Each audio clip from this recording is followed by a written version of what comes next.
जय परमेश्वर देवता लोगों, जय परमेश्वर।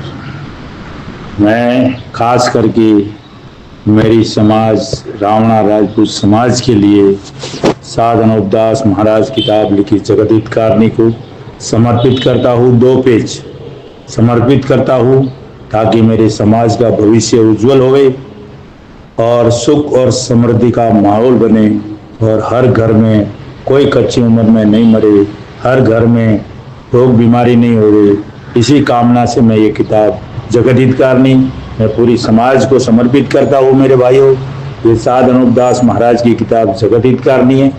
116 साल पहले अनूपदास जी महाराज ने अपनी खुद की प्रिंटिंग प्रेस लाके इस किताब को छाप के पूरी दुनिया में जाहिर किया है। तो दोस्तों, ये किताब कोई ज्ञान और मजहब के बारे में नहीं है। ये किताब पूरे विश्व को इन हिंदुस्तान के सौदागर बनिए बेईमान लंका के ढेड़ों की राक्षसी पाप से बचाने के बारे में हिदायत है। तो साथ गौर के इस किताब के मजमून को पढ़ करके मेरे भाइयों बंदोबस्त करो, तब दुनिया में अमन शांति कायम होगी। वरना इस दुनिया के पास कोई इलाज नहीं है और किसी के पास कुछ भी नहीं है।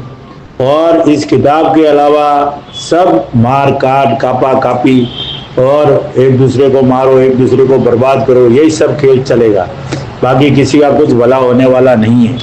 इसके लिए दोस्तों, मैं ये कहता हूँ, मेरी समाज को हाथ जोड़ के अर्ज करता हूँ कि ये किताब जगत हितकारणी हर घर में होनी चाहिए और हर घर में ये पढ़नी चाहिए। ये किताब कोई किसी अरे गहरे नथु गहरे की नहीं है मेरे भाइयों। ये किताब साध अनूपदास महाराज है और बहुत बड़े संत है।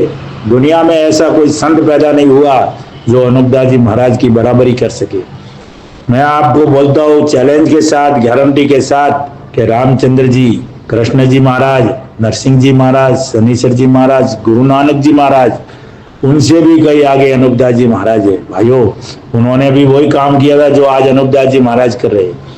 रामचंद्र जी महाराज ने रावण का पाप छोड़ाया था, कृष्ण जी महाराज ने कंस का पाप छोड़ाया था और हन्नाकश्यप ने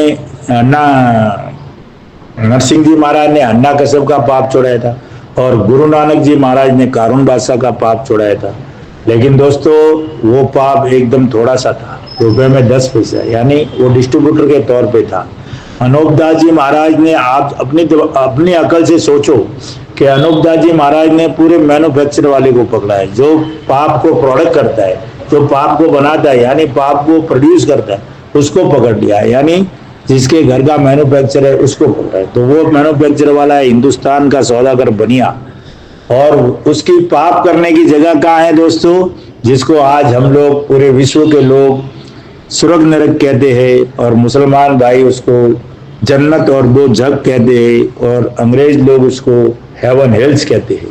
वो हिंदुस्तान के सौदागर बनियों के पाप करने की जगह है और वहाँ पे जब पाप होता है, जब वो पूरे विश्व में आके लगता है।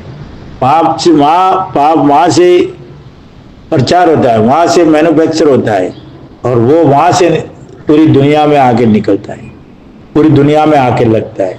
और फिर बोलेंगे कि ये चाइना की लेबोरेटरी में बना है, ये उधर फॉर्मूला बना है, ये अमेरिका में एक कुत्ते को एड्स हो गया था और उधर फिर, यानी ये एक उनका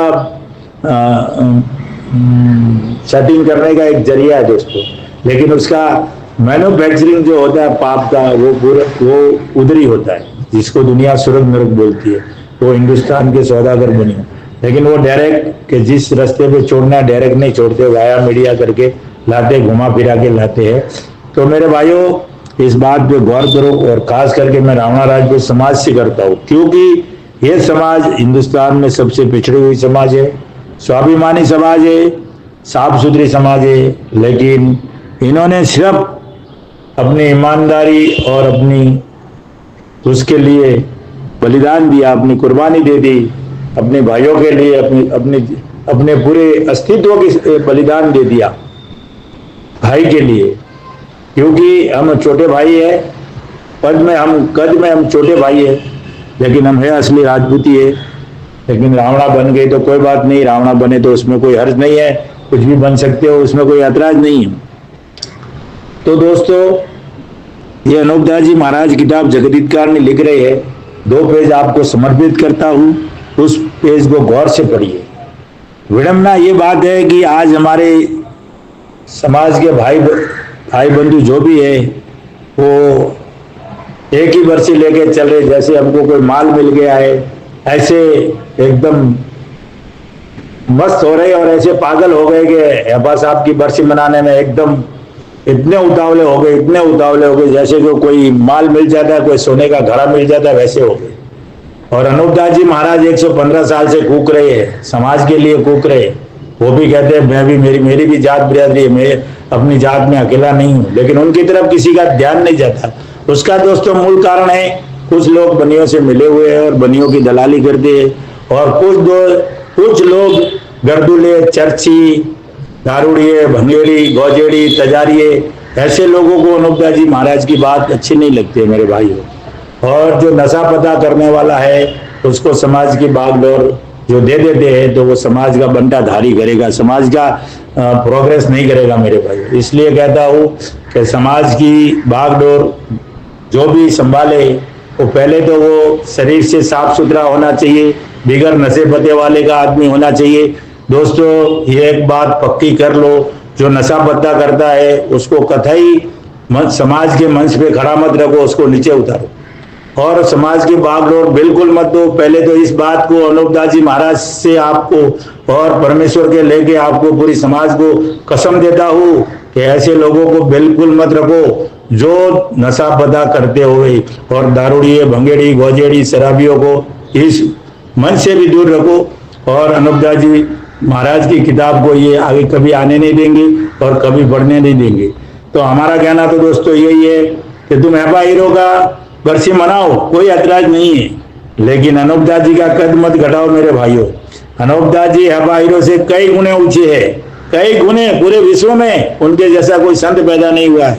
तो मेरा तो कहना यही है कि उनकी बरसी मनाओ, लेकिन अनूपदास जी महाराज की किताब जगत हित कहानी के 4 पेज 5 पेज वहाँ पढ़ने चाहिए, वहाँ दुनिया में दिखाने जाहिर होने चाहिए, संसार के सामने बात रखनी चाहिए, तब जाके इस समाज का भला होगा मेरे भाइयों, वरना कोई भला होने वाला नहीं है। और एक बात कहता हूँ कि जो लोग इस बात का विरोध करते हैं और जातिवाद कहते हैं, कान खोल के सुन लो, ये किताब कोई धर्म और मजहब और ज्ञान के बारे में नहीं है, ये सिर्फ और सिर्फ हिंदुस्तान के सौदागर बनिए बेईमान लंका के ढेरों के राक्षसी पाप को खत्म करने के लिए और उन पाप से बचने के लिए है मेरे भाइयों। ये किताब पढ़ोगे तो आपसे आप बुद्धि दुरुस्त होगी और सब मालूम पड़ जाएगा। लेकिन जो कोई बोलते ना हमारे लोग, वो बनियों की दलाली कर रहे। अनूपदास जी महाराज के उनके लिए बोलने के लिए सोच समझ के बोलो, पहले एक बार किताब पढ़ो फिर बोलो, उसके पहले किसी को अधिकार नहीं है अनूपदास जी महाराज की बात करने का और अनूपदास जी महाराज के बारे में उल्टा सीधा बोलने का। इसके लिए मैं रामणा राजपूत समाज के भाइयों से हाथ जोड़ के अर्ज करता हूँ कि इस किताब को जरूर पढ़िए मेरे भाई, और एक बार पढ़ के फिर कोई निर्णय लेवे तब समझ में आएगा। और बार बार कहता हूँ कि शराबी, भंगेड़ी, गौजेड़ी, नशेड़ी, तजारिए और चर्ची गर्दुल्ले को इस समाज का मंच नहीं देवे मेरे भाइयों। अगर समाज का मंच दोगे तो वो समाज को भी डुबाएंगे और खुद भी डूबेंगे, क्योंकि नशा पता करने वाले को अपने शरीर की सूझबूझ नहीं रहती है, तो वो अपने शरीर का भला नहीं कर सकता है, तो समाज का भला कैसे करेगा। इसलिए मेरे भाइयों उनको समाज के मन से अलग ही रखे और बिल्कुल समाज की बागडोर न देवे। और मैं आज 2 पेज पढ़ रहा हूँ, समाज के लिए समर्पित करता हूँ, उसके लिए ध्यान देवे। जय परमेश्वर। और ज़्यादा से ज़्यादा हमारे घर में हमारे बच्चों को परमेश्वर की पहचान करो, क्योंकि हिंदुस्तान के सौदागर बनियों ने संसार में से परमेश्वर को भुला दिया है और अनूपदास जी महाराज ने परमेश्वर की पहचान कराई है। तो मेरे दोस्तों परमेश्वर को याद करो। जय परमेश्वर। हर घर में परमेश्वर का नाम लेना चाहिए, परमेश्वर की पहचान होनी चाहिए। जय परमेश्वर, जय परमेश्वर दोस्तों, जय परमेश्वर। जिससे उसकी बात ये मशहूर चली आती है, परंतु ये बनिए बेईमान 12 महीने में 2-3 दफे ग्रहण पढ़ा देते। सो तुम सब संसार टिप्पणों में सुनते ही हो। सो ये बात दुरुस्त है कि जो जमीन के नाम का पाप किया जाता है वो जमीन को लग जाता है, जब उन्होंने अपने दिल में ये ख्याल किया और परमेश्वर से डरा कि जमीन माता के आश्रय तो कुल सृष्टि और जान बसता है, और हम भी जमीन के आश्रय ही पलते हैं। इससे जमीन के नाम का पाप नहीं करना चाहिए, क्योंकि जमीन माता तो सब चीजों की पालने वाली है कि जो चीज जमीन के ऊपर होती है और जमीन के ऊपर राजा बादशाह और तमाम जहान और चौपाए पंखेरु वगैरह रहते हैं। अगर से उनको हमारे राक्षसी पाप की खबर पड़ गई तो मुझको मैं औलाद की गारत करा देंगी। इस बात को भविष्य ने अपने दिल में सोचा और सोच विचार कर अपने बड़े भाई रावण से कहा कि जमीन माता के नाम का पाप नहीं करना चाहिए, क्योंकि जमीन माता के ऊपर कुल जहान के लोग बसते हैं। अगर तुम्हारे राक्षसी पाप की खबर दुनिया को पड़ गई कि रावण जमीन के नाम का पाप कराता है, तो तमाम जहान के लोग, तमाम जान बगैर एक दिल हुए कि अपनी औलाद को ही गारत कर देगी। सो इस बात का जिक्र भविष्य ने अपने भाई रावण से करके कहा कि तुम पाप करना छोड़ दो, परंतु रावण ने अपने भाई भविष्य का कहा न माना और राक्षसी पाप करता रहा। लेकिन भविष्य अपनी भक्ति की वजह से संसार के लोगों से बहुत डरा और डर की वजह से अपने भाई रावण को छोड़कर एक तरफ को बचा। सो अपने भाई रावण के राक्षसी पाप से बचकर अपने कुल का नाम सलामत रखा। सो ये बात वेद और पुराणों में लिखी है। भविष्य अपनी भक्ति से भगत था और रावण व भविष्य जो आपस में मिलके जमीन माता के नाम का पाप कराते, तो संसार के लोगों को जो खबर पड़ती कि भविष्य भी रावण के साथ पाप करा रहा है, परंतु भविष्य तो पाप करने से बचा हुआ था, इससे बच गया। अगर रावण के शामिल होता तो भविष्य की भी जान और औलाद समेत निकाल डालते। लेकिन भविष्य संसार का और अपनी भक्ति का डर करके अलग रहा और नेकी की वजह से अपना नाम सलामत रखा, परंतु रावण जमीन माता के नाम का पाप कराता था, इसे जमीन माता दुबली हो गई थी। फिर उसके शरीर में चर्बी कहाँ से रही? लेकिन जमीन के शरीर में चर्बी इन चीजों को कहते हैं जिनको भी जमाने में चांदी सोने की खाने बोलते हैं, वो चर्बी है। परंतु रावण के वक्त में तो रावण ने सोने चांदी की खाने मौजूद थी, क्योंकि रावण जमीन माता के नाम का पाप थोड़ा कराता था। इसे जमीन माता रावण के जमाने में दुबली नहीं हुई थी। देखा दोस्तों, रावण जमीन माता के नाम का पाप थोड़ा, मगर आज जो युग चल रहा है कलयुग, वैसा का वैसा रावण के जमाने का युग का नाम था इंद्रजाल। तो रावण भी यही करता था जो आज हिंदुस्तान के सौदागर बनिए कर रहे हैं, और रावण को सिखाने वाले हिंदुस्तान के सौदागर बनिए ही थे। और रावण पाप थोड़ा करता था, और आज जो पाप चल रहा है वो आज अधहद पाप है, यानी बेशुमार पाप है, बहुत ज़्यादा चलता है। इसलिए दोस्तों ये किताब जगदीप कानी को बहुत गहराई से समझना है, पढ़ना है और उसको गौर करना है। दुनिया के नाम का पाप अलबत्ता कराता था। तो खास वजह रावण के जाल चलाने की ये थी कि जब संसार के लोग थोड़े से रहे, क्या बोलते, संसार के लोग थोड़े से, यानी वो कच्ची उम्र में मारता था, पूरी उम्र उन्हें नहीं देता था, और अकल खराब हो जाएगी तो हम अपना राज चार कूट में और थोड़े रह जाएंगे, और अकल खराब है, आदमी भी कच्ची उम्र में मार देंगे, थोड़े रह जाएंगे और अकल भी खराब हो जाएगी, तो हम अपना राज चार कूट और 14 भान में अच्छी तरह से करेंगे। ये रावण का ऐसा सोच विचार था, और रावण ऐसा सोच के करता था, लेकिन सफल नहीं हुआ। घारत तो करता था, दुख देता था, अकल भी खराब करता था, लेकिन सफल नहीं हो पाया, क्योंकि वो डिस्ट्रीब्यूटर था। हिंदुस्तान के बनिए जितना सप्लाई माल करते थे उतना ही पहुंचता था, और उनको बिगाड़ना था, नहीं करना था। डोरी हिंदुस्तान के सौदागर बनियों बेईमान लंका के ढेरों के हाथ में थी। रावण कराता था, परंतु जिस वक्त रावण के राक्षसी विद्या की खबर दुनिया को हुई कि रावण तमाम दुनिया को अपने राक्षसी पाप से गारत किया चाहता है, जब तमाम दुनिया ने एक दिल होकर रावण के राक्षसी पाप को मिटा दिया, बल्कि रावण पाप ना छोड़ने की वजह से ईमान हार हुआ। वो दुनिया को गुमराह करता था कि वहाँ तो धर्म राजा है, वहाँ सजा देते, मालिक की दरगाह, मेरा यहाँ इसमें कोई दोष नहीं, बहुत कुछ ईमान हार होकर के ये करता था। लेकिन संसार ने उसको छोड़ा नहीं। पानी देने वाला भी कोई नहीं रखा। औलाद को तमाम जान के हाथों से अपने साथ ही मरा दी। सो भाई मेरे, ये बात काबिल गौर करने की है कि राज तेज तो धर्म और नेकी का है, परंतु नेकी का छोड़ना अच्छा नहीं है, क्योंकि रावण ने दुनिया की अकल अपने राक्षसी पाप से थोड़ी खराब की थी, मुझे थोड़ी सी खराब की थी। सो कुल जहान के राजा बादशाह व रैयत वगैरह ने और साधु फकीरों ने एका करके फौरन रावण के राक्षसी विद्या को छोड़ा दी।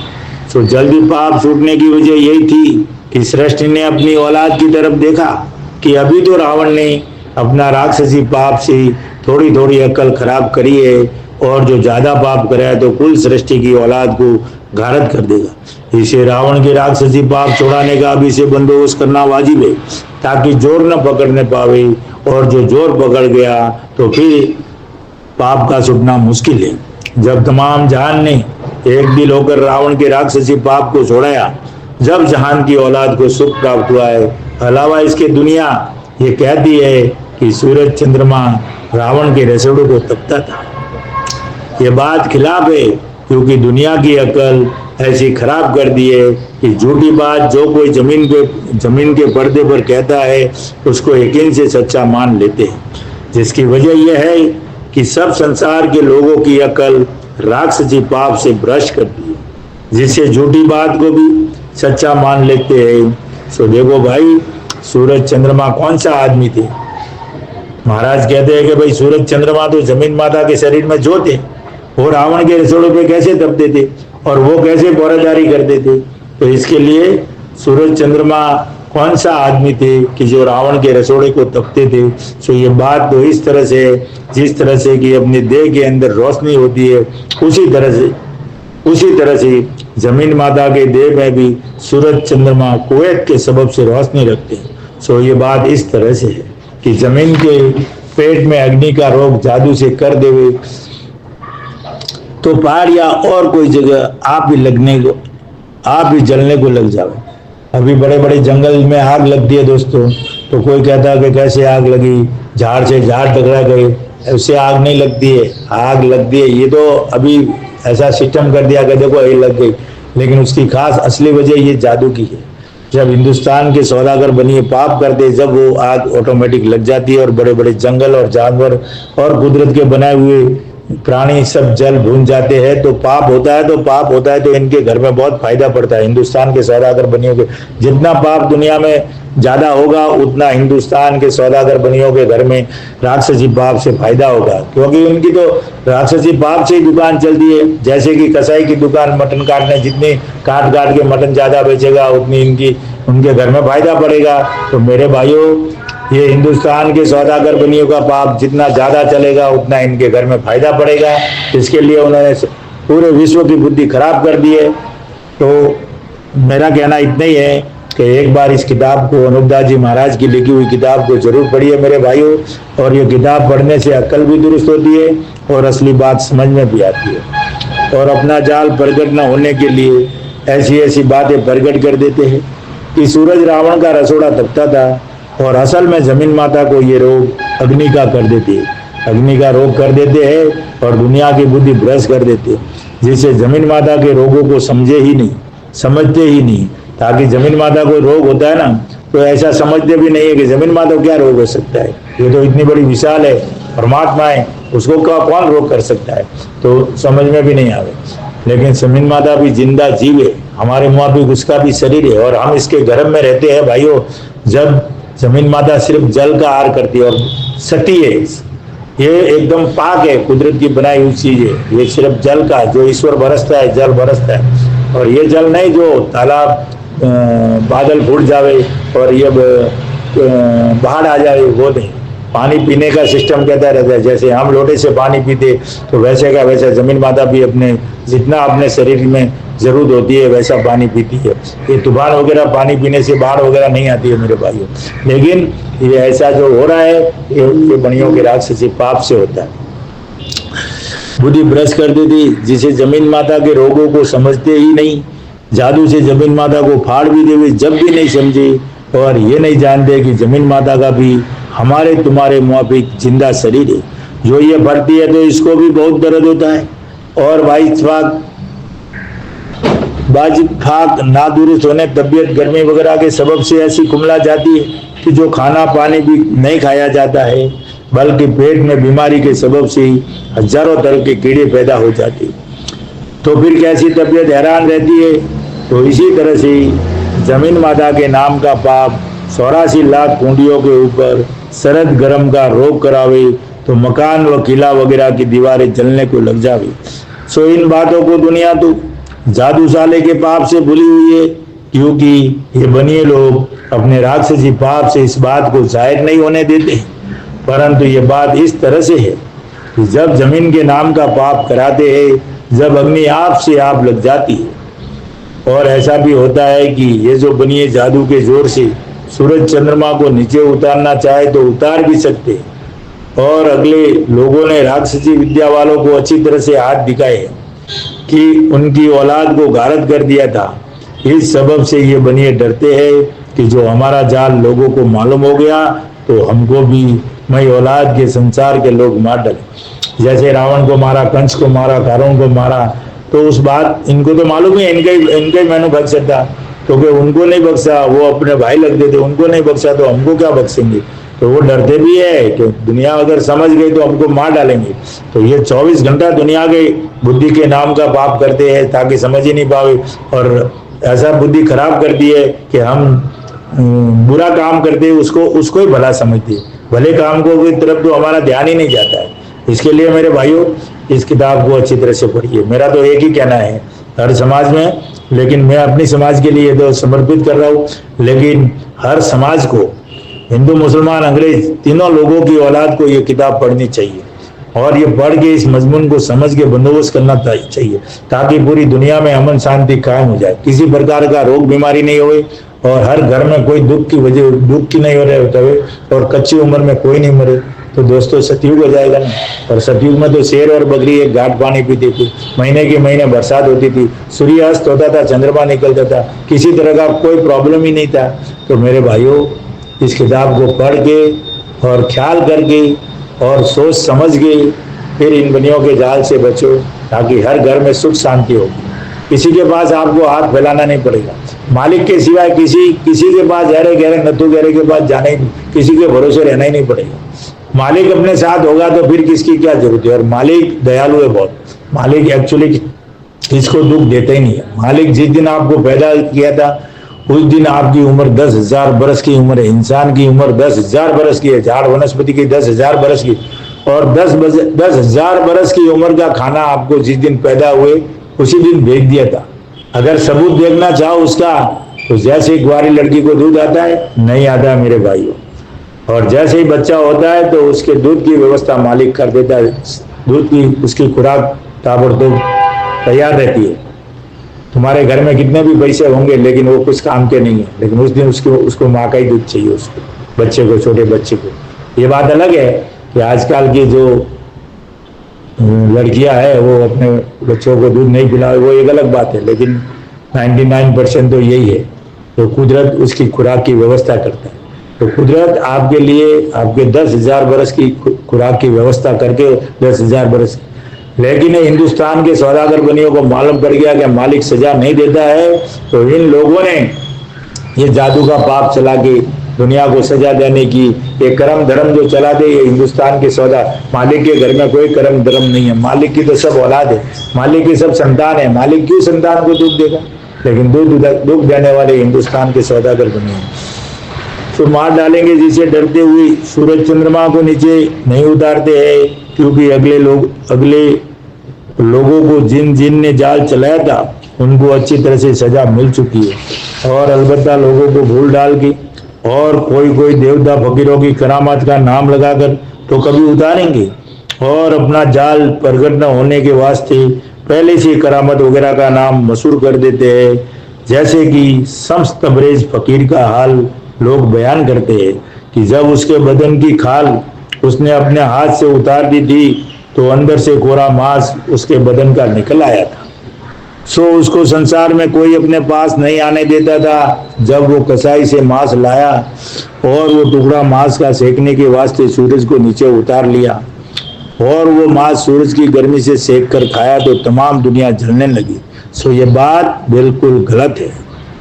ये मुसलमानों में बहुत बड़ा फकीर था, शम्स तबरेज साहब थे, फकीर साहब थे, बहुत जानकार थे। अब जादू से जानकार थे या करिश्मा से जानकार थे या कुदरत के जानकार थे, ये तो मुझे नहीं मालूम है, लेकिन जिस तरह से किताब में अनूपदास जी महाराज ने लिखा है तो वो तो जादू का ही खेल है, लेकिन वो भले भूले हुए हो सकते हैं या और कोई वजह हो सकती है। तो मैं ये कह रहा हूँ कि शम्स तबरेज फकीर साहब का हाल तो बयान करते हैं कि उन्होंने मांस का टुकड़ा कसाई से लाके सूरज की गर्मी से सेक कर खाया तो तमाम दुनिया जलने लगी। सो ये बात बिल्कुल गलत है। महाराज कहते वो झूठी बात है, ऐसा नहीं हो सकता है। अगर वो सूरज को उतार के वो मांस का टुकड़ा सेक दे तो उन्होंने अपने बदन की खाल उतार दी थी तो वो भी तो जल भून जाते, वो कैसे बच गई? तो नहीं बच सकते थे। तो वो भी बहुत बड़ी एक करिश्माई चीज़ है। करिश्मा और चमत्कार हिंदुस्तान के बनियों के हाथ में है, हमको मालूम नहीं पड़ सकता है। इसलिए मेरे भाइयों, आज जो दुनिया में चमत्कार है, पर्चा है, करिश्मा है, ये सब राक्षसी पाप से होता है। रात को सपना आता है, जागता सपना, नींद का सपना, सब खेल हिंदुस्तान के सौदागर बनियों के। गर्मी से सेकता तो उसके बदन की खाल उतरी हुई थी और बदन का कोरा मांस निकला हुआ था, तो वो फकीर सूरज की अग्नि से आप ही जल भून जाता तो वो आप किस तरह से बच गया? और ऐसा मालिक भी नहीं है कि जो एक आदमी के वास्ते सब दुनिया को जला दे। ये बात किस तरह से समझ में आई? और अलावा इसके अपने हाथ से खोली की तरह से अपनी खाल उतार के उस फकीर ने डाल दी। बताइए कोई बंदा अपने शरीर की खाल खुद कैसे उतार सकता है? बात हजम ही नहीं होती है ना। लेकिन ऐसी ऐसी बातें दुनिया में चला दी है। तो महाराज उस बातों का आपके सामने खुलासा करते हैं कि ऐसे कैसे हो सकता है। तो महाराज कहते हैं कि भाई मैं लिखूं ये बात सच मालूम होती है कि अगली बातें जो चमत्कार पर्चों की चली है वो कुछ समझ में आती है कि आप लोगों को बात समझ में नहीं आती है? सो भाइयों गौर करो कि कोली की तरह से खाल किस तरह से आदमी अपने हाथ से उतार सकता है। ये बात सिर्फ राक्षसी जाल की है। क्या है? सिर्फ और सिर्फ राक्षसी जाल की है। मालिक ने तो ये खाल कोली की तरह से उतारने के लायक तो बनाया भी नहीं। सो ऐसी बातें और किस्सा पहले से चला दिए, पहले से ही हिंदुस्तान के सौदागर बनियों ने चला दिए और जतियों के नाम से सुनाते हैं कि जति लोग तारे और चंद्रमा को उतार लेते हैं और वापस चमत्कार करिश्मा दिखाने वालों के नाम लगा दिए ताकि कि वो ऐसे ऐसे करते। खुद ऐसे नहीं करे, करने वाले हिंदुस्तान के सौदागर बनिए, लेकिन नाम दूसरों का लगा के दुनिया में जाहिर करते ताकि ये अलग के अलग और न्यारे के न्यारे रहे। जब तारे उतारे तो जैसे आदमी का जीव बिखरने लगता हो, जब ऐसा रोग दुख जमीन माता को तारे उतारने से होता है। जब जीव घबराता है ना, तारे उतारते तो ऐसा जमीन माता का जीव होता है, एकदम घबराहट होती है। घबराहट होने से वो बीपी लो होता है, बढ़ता है और एकदम हार्ट अटैक आने की तैयारी हो जाती है। ऐसा एकदम होता है ना, वैसे जमीन माता को ये दर्द होता है। और सूरज चंद्रमा को जो उतारे तो जमीन माता को ये ऐसा रोग है जैसे जीव घबरा के भूला हुआ हो जाता है। जब सूरज चंद्रमा को उतारे तो ऐसे ऐसे रोग व दुख जमीन माता के जीवों को हो जावे। जो ये बनिए सूरज चंद्रमा को नीचे उतारे तो ऐसा दुख हो जावे और बातें जाल की ऐसी चलाई है कि करामत से चंद्रमा और सूरज वगैरह को उतारते। अभी ऐसा करते हैं तो करोड़ों जीव मारते, और करोड़ों जीव मरते हैं तो इनके घर में फायदा पड़ता है। इनका तो पाप ही है ना, ये तो राक्षसी पाप ही करते हैं। राक्षसी पाप से दुकान चलती है, तो जितना पाप होगा उतना हिंदुस्तान के सौदागर बनियों को फायदा होगा। मेरे भाई ये बुरा काम ही करवाना चाहिए, भला काम क्यों करवाएगा? भला काम करवाएगा तो दुनिया समझ जाएगी तो इनको मारेगी। तो मेरे भाइयों, जो हिंदुस्तान के बनियों की दुकानें चलती है वो राक्षसी पाप से चलती है, न्याय नेकी में थोड़ी चलेगी। झूठ बोलना तो इनके खास मेन धंधा है। झूठ बोलना, फरेब करना, वजन कम देना, ये सब सिखाया किसने? आज जो दूसरे लोग भी धंधा करते तो इनकी तो नकल कर रहे हैं ना। हम भी तो वही करे जो हिंदुस्तान के बनियों ने किया। और हिंदुस्तान के बनिए 84 लाख गुंडियों के पाप करते हैं, उसके डिस्ट्रीब्यूटर सब हिंदुस्तान हम लोग ही है, हमारे भाई बंधु है। कोई मंत्र मारता है, कोई झाड़ा निकालता है, कोई डाकन निकालता है, कोई भोपा जी को भाव आवे। ये जब भोपा है और ये जो मदारी खेल दिखाता है, जादू का खेल दिखाता है, ये ब्राह्मण टीपना पड़ता है। ब्राह्मण को कुछ मालूम है क्या? कुछ भी अकल नहीं है, लेकिन वो टीपना पड़ के अपने आप को उत्तम कुल बताता है। महाराज ने भी किया कि ब्राह्मणों की उत्तम कुल थी, अच्छा रास्ता बताने की थी, लेकिन ये भी भूल गए इनके राक्षसी बाप। और पैसा कमाने के चक्कर में 100 साल पुरानी बातें बताते, होता कुछ नहीं है। मुहूर्त निकालने के भी बाद भी नुकसान हो जाता है। तो इसके लिए इनकी एक ये फिक्स होना चाहिए कि भाई अगर गलत हुआ तो हम तुमको दंडित करेंगे, तब बरोबर लाइन में आएंगे। जब तक ये ब्राह्मण लोग भी नहीं समझेंगे। तो मेरा भाइयों, मेरा कहने का मतलब यही है कि जो उनका जो राक्षसी पाप चल रहा है उसकी ठेकेदारी हम लोग ने लेके रखी है। आज हम अनोखदास जी की बात करते, सिर्फ बात करते, मैं किताब पढ़ता हूँ, उसमें रावणा राज कुछ अरे गहरे लोग हैं, वो इस बात को रोकने के लिए एड़ी चोटी का जोर लगाते कि भाई तुमको क्यों तकलीफ होगी। भाई बात तो मैं लिख रहा हूं ना, अगर मैं किसी जाति विशेष कुछ ऐसा लिख रहा हूं तो मुझे तकलीफ होगी ना, तुम क्यों परेशान होते हो। तुम्हारे को तो बोलने का ना भाई कि जिसने भेजा उसको पकड़ो ना, मेरे को पकड़े।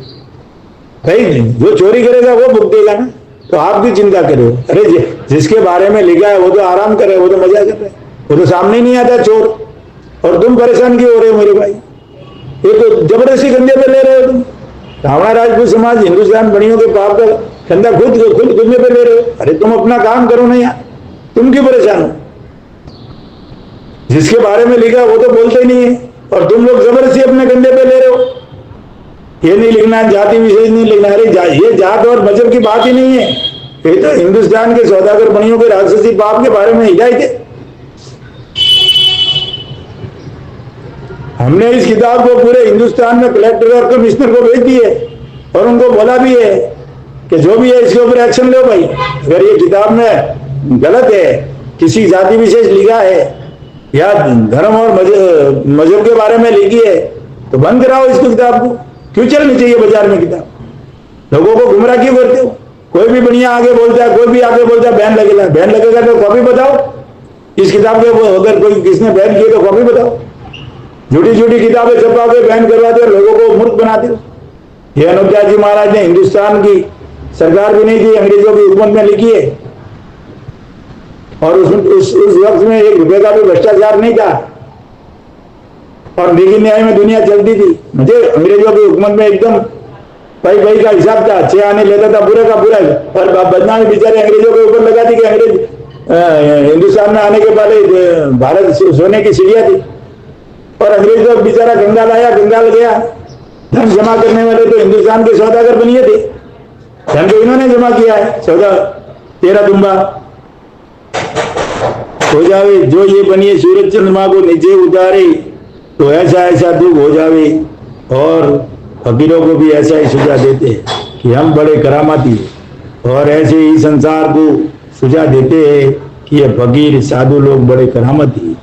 और जैसे रावण वगैरह ने रकेसुरों को और संसार को करामतों के भरोसे बुलाए थे, इसी तरह से ये बनिए भी बुला रही है। सो मैं आप लोगों को वाकिफ करता हूँ कि जब दुनिया भूल में पड़ जावे तो ये बनिए बेईमान जादू से सूरज चंद्रमा को नीचे उतारने लग जाएंगी।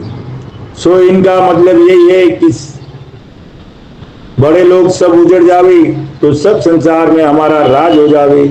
सो दुनिया में भी ये कहते हैं कि दिल्ली फकीरों जोगी अब हुई है। सो बगैर पैसा के लोग फकीरी हो गए, और हौले हौले सातों आठों विलायतों को फकीरों जोगी, यानी जैसे दिल्ली हिंदुस्तान की विलायत को कर दिया है ऐसे कर देंगे। जय परमेश्वर देवता लोगों, कल से पेज 26 से आगे बढ़ूंगा, समाज के लिए समर्पित करूंगा मेरे भाइयों। साध अनोखदास महाराज जी की किताब जगत कारणी, और इसको पाने के लिए अगर आपको किताब चाहिए तो संपर्क के लिए मेरे भाइयों नंबर दे रहा हूँ 8905653801। किसी भी भाई को किताब चाहिए तो हर महीने की 17 तारीख को किताब का शिविर लगता है सावनी हरनपुरा में शिवगंज, वहाँ आके निःशुल्क किताब लेके जाए मेरे भाइयों। और ज़्यादा से ज़्यादा इस ऑडियो को शेयर करो, ज़्यादा से ज़्यादा हर घर तक ये पहुँचना चाहिए। और किताब जगत कारणी हर घर में रहनी चाहिए, हर घर में पढ़नी चाहिए, तब जाके दुनिया में अमन शांति कायम होगा। कोई भी मन सबके ऊपर से कोई कुछ भी बोले, सब अपने अपने मतलब में लगे हुए मेरे भाइयों, कोई समाज का फायदा नहीं कर सकता है किताब के अलावा। अनोखदास जी महाराज ने पूरी दुनिया के भले के लिए किताब लिखी है, पूरे विश्व के लिए लिखी है मेरे भाइयों, और हिंदुस्तान के बनियों के राक्षसी पाप के कर्तव्य लिखे मेरे भाइयों। तो इसको समझना बहुत बड़ी सौभाग्य की बात है, इसको चूकना परम दुर्भाग्य है। तो मैं बार बार कहता हूँ कि हरगिज हरगिज भंगेड़ी, शराबी, गौजेड़ी और नशे पते करने वाले, चरस गांजा पीने वाले, इन लोग को समाज की बागडोर नहीं देवे। पहले भी कहता हूँ, अभी भी कहता हूँ, वो खुद तो सुधरे हुए लोग नहीं है, खुद तो अपने जीव का भला नहीं कर सकते, तो समाज का भला कैसे हो सकता है मेरे भाइयों। इसके लिए उन लोगों को लंबे ही रखे। शराब पीने वाले, नशा करने वाले, तजारा पीने वाले, भांग पीने वाले, गांजा पीने वाले, उन लोग को बिल्कुल, मैं तो बोलता हूँ, मंच में भी नहीं आने देवे। तब जाके समाज का परिवर्तन आएगा मेरे भाइयों। जब तक इस काम से हटके नहीं रहोगे, इसको बंद नहीं करोगे, जब तक समाज का भला नहीं होगा। जय परमेश्वर, जय परमेश्वर। दोस्तों, किताब को पढ़ना बहुत जरूरी है मेरे भाइयों। जय परमेश्वर, जय परमेश्वर। और ज्यादा से ज्यादा इसको शेयर करो।